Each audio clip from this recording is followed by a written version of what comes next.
I would rather be alone than continue to diminish my spirit.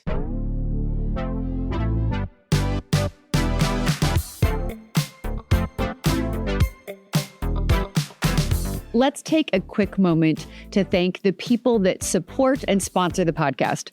When life takes an unexpected turn, you deserve someone who will stand beside you. St. Louis attorney Chris Dully offers experienced one-on-one legal defense. Call 314-384-4000 or 314-DUI-HELP, or you can visit dullylawfirm.com. That's DULLE lawfirm.com for a free consultation. There are moments in life when choosing yourself can be one of the most courageous things you can do.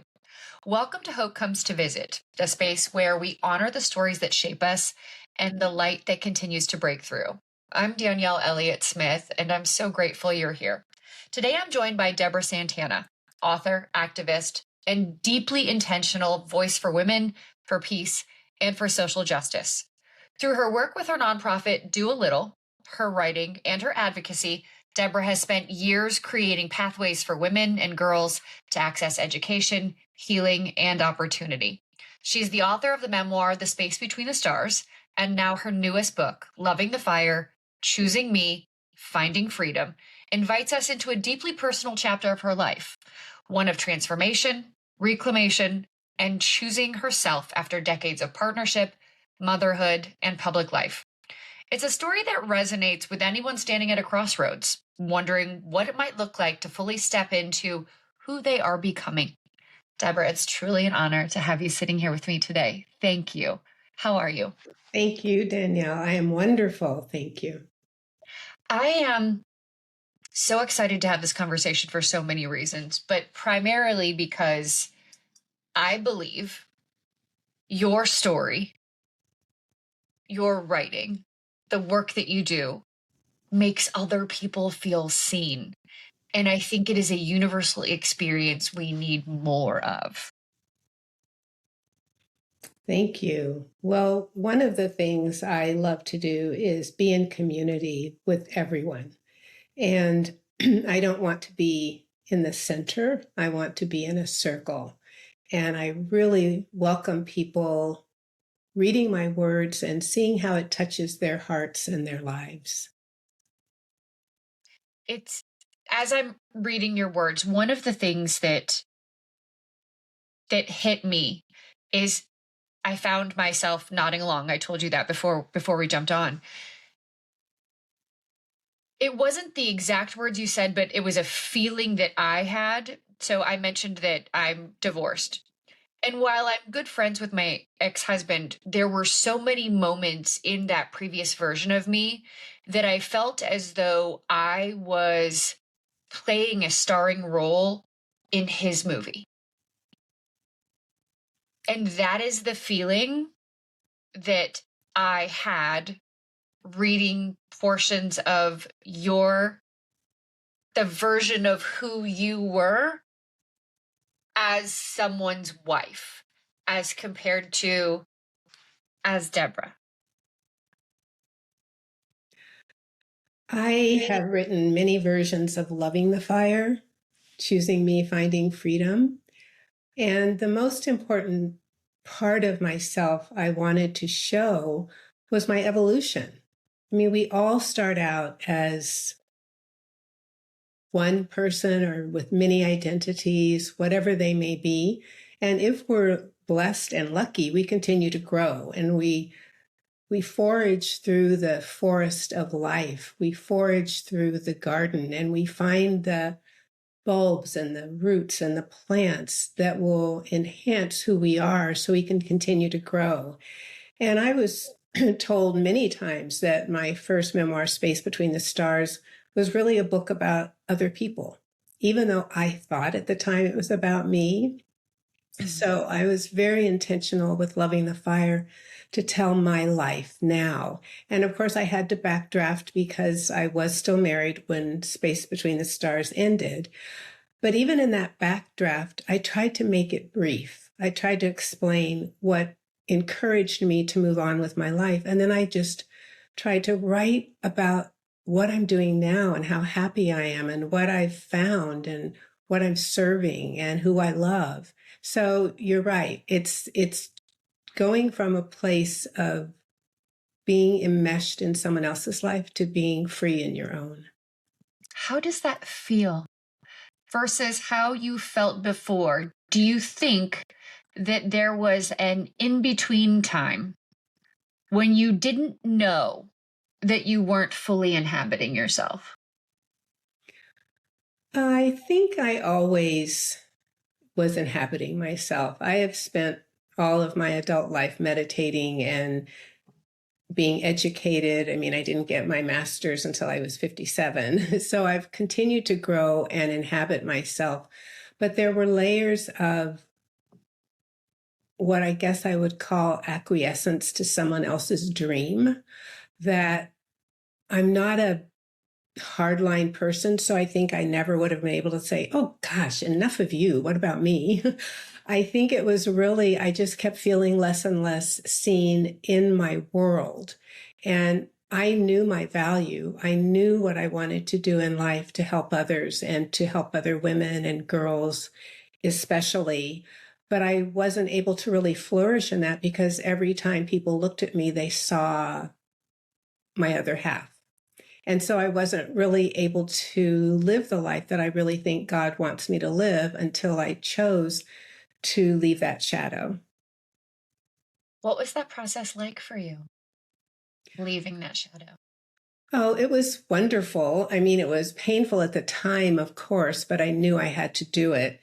And I had to be really strong and know that this is something that I have to do. Even though I can't see the light at the end of this tunnel, I know it's there. And I would rather be alone than continue to diminish my spirit. What would you say to someone who is in that place right now where they're thinking, I'm not shining the way I should be? I can recognize that I am making myself smaller to make someone else bigger. And that wasn't my plan. I didn't try to, it just sort of happened. But I recognize that I would rather move out of this relationship, move into a place, do the hard things, be alone, and do the work on myself. But I'm afraid. Yes, I think that it does take a reckoning with one's own soul. And if one is feeling that, I have at the end of Loving the Fire, I have 2 pages about how to walk through the fire. And so those pages talk about, first, you have to sit in silence. You have to sit with yourself and ask yourself, what is out of alignment in my life? Why do I not feel whole? Where do I feel diminished? And you have to really live with that, feel it. And the next thing is to ask, who is adding value to my life? Who is loving me to be myself? And who isn't? And I always say, move away from the people who aren't asking you to be who you are and aren't loving that. You know, it's so important to love people where they are. And it's also important to love people into who they can become. So I have a whole series of pages at the end of Loving the Fire to help with that. And I think the most important thing is to be able to look at yourself in the mirror. And this is something I didn't do until I was on my own. Louise Hay has a beautiful book called Mirror Work. I'm pretty sure that's the title. And she asks you to every day look at yourself in the mirror and tell yourself that you love yourself. And it is so hard in the beginning. And I think yet that is so important for all of us because everyone doesn't need to leave a relationship. Some people have beautiful relationships where they're equal and the one person loves them as much as they love themselves. And so it's not for everyone to make a choice to move on, but for those of us who it is, we have to love ourselves. Well, it's funny because there's a quote that you used in the book, and it was a quote by Alberto. Is it Villoldo? Vialdo, probably Vialdo. Yeah. We are constantly challenged to face little deaths in our lives. So it may be not necessarily leaving a relationship, but there's something that needs to change. A relationship ending, loss of a loved one, a career, a cherished time in our lives. During transitions, we have time to reinvent ourselves. When we don't, a deadening happens. The deadening causes us to age instead of becoming the sage. If we go through these little deaths consciously, they become opportunities for new life. If we have the prerequisite courage, instead of being wounded by transitions, we become inspired by them. How we respond to adversity turns us into courageous beings. I marked that down because it feels to me that, like you're saying, not everyone is going through leaving a relationship, but so many of us go through these really intense transitions, and we have the opportunity to turn it into something that can be a growth experience if we allow it to be. Absolutely. I really loved in the beginning of this journey of being me. I loved sitting in the afternoon in my kitchen at the table, and I'm very blessed in so many ways, but I don't live there anymore, but I lived on Mount Tamalpais in Marin, and I could just hear the birds and see the blue sky and hear myself. And I was still crying over um, the loss of what I thought was going to be forever, and also the change. Everything had to change. And yet in that silence, I felt so much light. And I think that what he says is absolutely why I put it in my book. We go through so many little deaths. And I look at the world now and I weep for the people who are suffering all over the world, in Gaza, in Iran now, and all the wars, big and small, in our country. And I pray that people have some sort of connection with a higher spirit that shows them the way, because these are not times to not have courage. I completely agree. And there is so much going on. And this part of the conversation speaks to the empath in you and the heart that you've always had for social justice and doing the right thing and do a little. So let's talk about your activist work. Let's talk about your yearning to do the right thing. So tell us a little bit about the work that you do. Yes, I'm so happy. I started my Do a Little Foundation in 2007, and its mission is to support women and girls in the areas of education, happiness, and what's the third one? Education, health. So sorry, I forgot. No, that's okay. When we have things set, when it's supposed to be three specific things, we think like, wait, 1, 2, 3. I did, yeah. So when I started, my goal, we had a foundation, Carlos and I, the Milagro Foundation, which served children. And so when I went on my own, I said, let me just now start to focus on women and girls, because that's really my passion and that's my journey. So early on, I've supported organizations around the world, but specifically, I loved this one, the Daraja Academy, which is a school for girls in Kenya, a boarding school. And when I started in 2010, the school had 26 students, and now it has almost 300. So through that partnership, I've seen the work that I can do if I stick with something and I believe in it and continue to support it, how many lives can be affected in a positive way. And other organizations I support, it's the same. And I'm very much in support of domestic violence organizations, Center for Community Solutions in San Diego, Violence Intervention Prevention in Los Angeles, women who have been through so much abuse and need someone to stand with them. So my work inspires me because I'm able to be a silent partner with these amazing organizations that are changing people's lives. One of the things I loved about your book, and this speaks to the work that you're doing now, is that you talk about your family, your history, where you come from. And there was a line that stuck out to me that, you said that your ancestors gave you the gift of believing in yourself. And it's interesting because I don't have that depth of ancestry. Mm-hmm. I don't have that familial community I don't have that history in my family. Mm. And those connections, I didn't grow up with that level of, or I don't feel that I did grow up with that level of support with it in my bones. Mm. And I found myself both inspired and a little bit jealous as I was reading through what your experiences had been, and that you could pull on so much of that. But what is so inspiring about what you're doing now is you're passing that on. Mm. You have chosen to say, I want to take this lived belief that has been gifted to me in my bones, and how can I give it to others? How does it feel to see that manifesting in women and girls? Well, it's very fulfilling, of course. And I really get the most joy, I think, from seeing it in my children, my grown children. They are formidable activists. And I love that they're teaching me now about so many organizations that are up and coming, and they're a lot more free with how they support people. They just go out and support someone who they find out about, and they don't have to do any vetting or looking. I mean, they do some vetting, of course, but to raise 3 activists who are going to change this world also is as important to me as me being of service to humanity.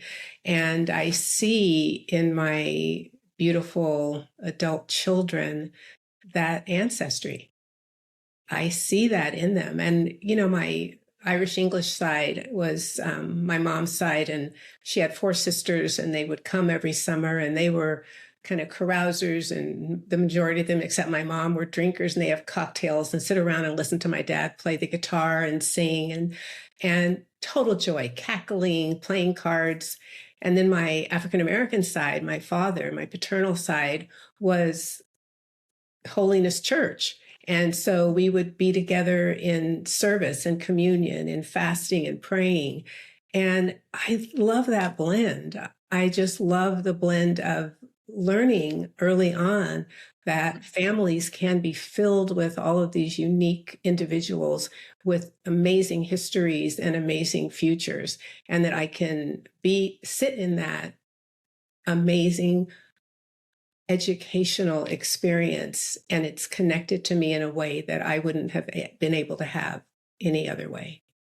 What's so neat about that is, even as I'm listening to describe it, that is how I've tried to raise my children, even without all of that history. What I have hoped more than anything is that they would be inspired by curiosity, Yes. that they would always find themselves in new situations. They would seek out new situations. And rather than being put off by something they didn't know or didn't understand, they would ask. They would say, tell me more. If someone presented them with a new food or a new experience or something religious they weren't familiar with, rather than saying, that's not how we do things, they would say, I don't know about that. Tell me about it. I want to learn more. And I too have adult children, and watching them grow into their activism and grow into their opinions and grow into their feelings about the world has been one of the greatest gifts of my life. Mm-hmm. And I know you're seeing the very same in your kids as well. What do you want your kids to say about you at the end of the day? Oh, I was there for them all the time with love and support. And I wanted to teach them to have tremendous compassion for themselves as they walk through this life. I love that.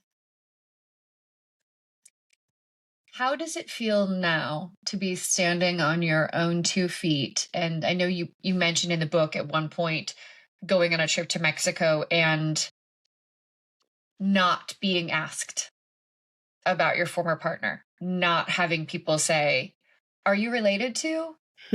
Now getting to be Deborah, not someone's wife. Yes, well, it's been a long time, so I've really grown into my anonymity.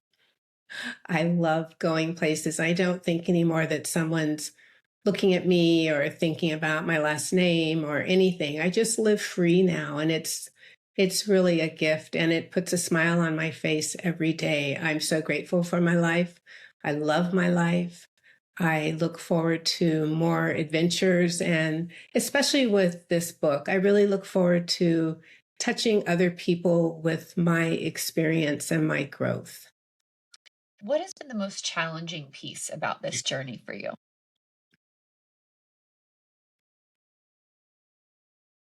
I think continuing to shed the past. I want to be here now. I want to be in the present. And in the beginning of my journey by myself, I was constantly looking back and comparing and thinking about what I missed, or, oh, I've been here before, or, I did this. And now I just want to be here now. I want to be with you right now. I want to be with the audience. I want to be in this moment of um, seeing life from 30,000 feet and yet being present in exactly what's happening in this moment. And I really am doing pretty well with that. I try not to judge other people. That's really a big thing for me. And I think in this world of division and in the news every day, someone is judging someone and condemning someone every day. And I don't want to do that. I want to look at someone and think, oh, I want to be the rainbow in your cloud. I want to be the person who doesn't burden you with what I think. And I want to be the person who can offer love, even in a glance. That's beautiful. My daughter sent me a TikTok yesterday, and it was this is me looking at my mom as she is doing the things she loves. And it's like, oh, that's so cute. That's so adorable. I love seeing her so happy. How have your kids been with your evolution? How have they been watching you grow into this free version of you?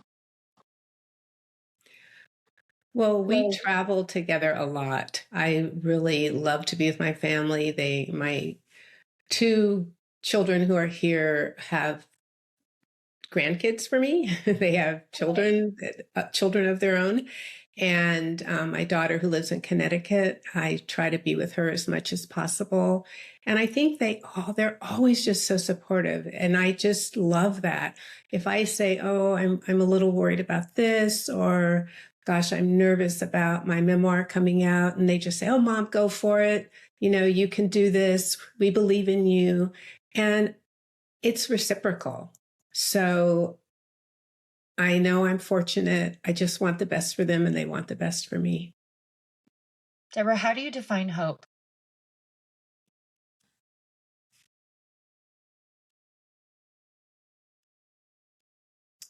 Hope is knowing that we are all divine souls and that we are going to lift ourselves and others up with a faith in a greater power, faith in God, faith in spirit, and that what looks like it's permanent on earth is really temporal.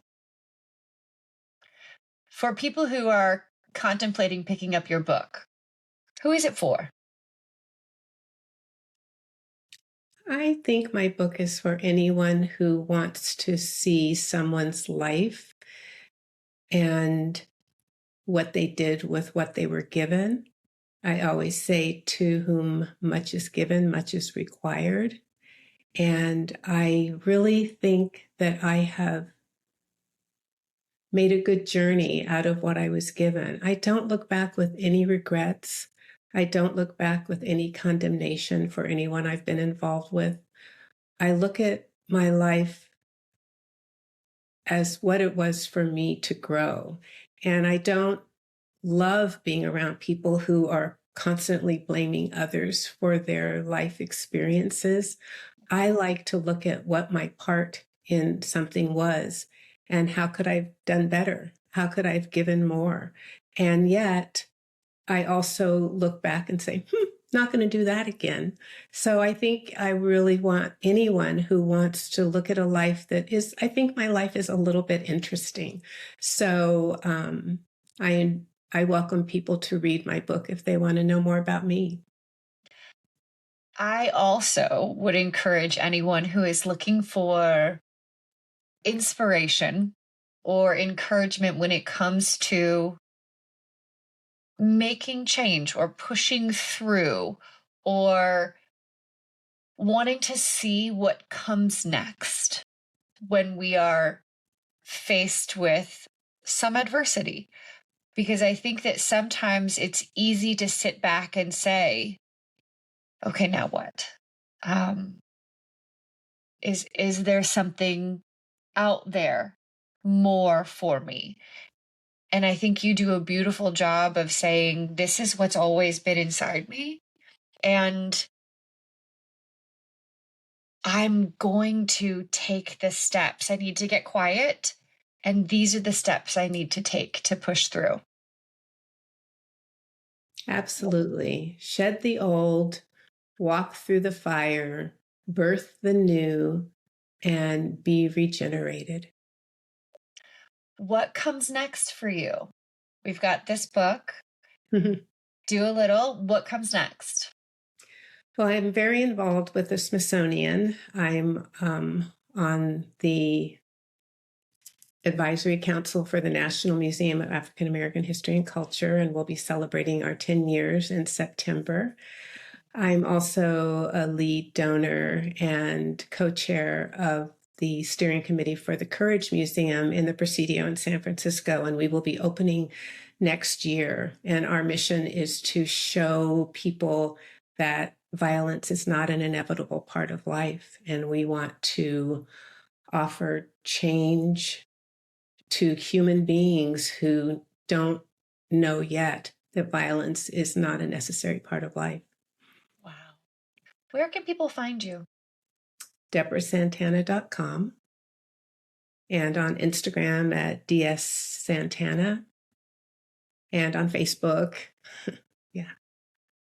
This is amazing. I'm so grateful to you for spending time with me. I so enjoyed the book. I've so enjoyed getting a little bit of personal time with you. Thank you for being here with me. Thank you so much, Danielle. Have a beautiful day. Thank you, you too. And friends, thank you so much for spending time with Deborah and I on this episode of Hope Comes to Visit. Please take some time to share it with the people that you love. And until we get to spend time together again, take very good care of you.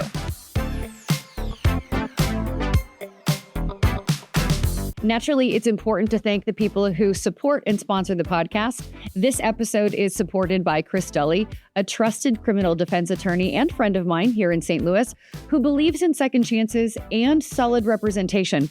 Whether you're facing a DWI, felony, or traffic issue, Chris handles your case personally, with clarity, compassion, and over 15 years of experience. When things feel uncertain, it helps to have someone steady in your corner. Call 314-384-4000 or 314-DUI-HELP, or you can visit dullylawfirm.com to schedule your free consultation.